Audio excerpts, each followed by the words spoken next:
21-ші есеп. Атос, Партос, Арамис садақпен нысанаға атудан жарысты. Атос 20 мүмкіндіктен 12 рет нысанаға дәлдейді. Партос 25-тен 15-ін дәлдегізді. Ал Арамис 5 мүмкіндіктен тек 2 рет қателесті. Мушкетерлардың арасындағы мергенді анықтаңыз дейді. Атос, Партос, Арамис дегенді біз былай жазып алайық. Атос А, Партос П және Арамисті осылай белгілейік.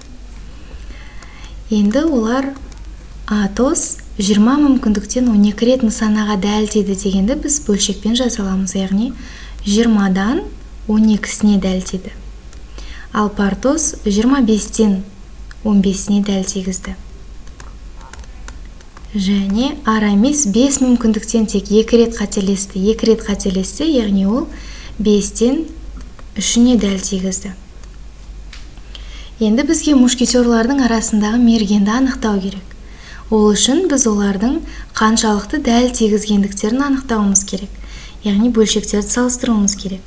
Бізге салыстыруға ыңғайлы болу үшін біз бөлшектерді қысқартып алайық. 20-дан 12-ні 4-ке қысқартсақ, бізде 5-тен 3 шығады. 25-тен 15-ті 5-ке қысқартсақ, ол да 5-тен 3 шығады.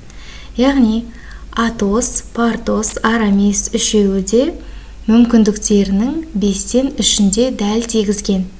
Демек, үшеуі де бірдей. Мушкетерлардың арасында еш қайсысы мерген емес, яғни бәрі бірдей тегізген.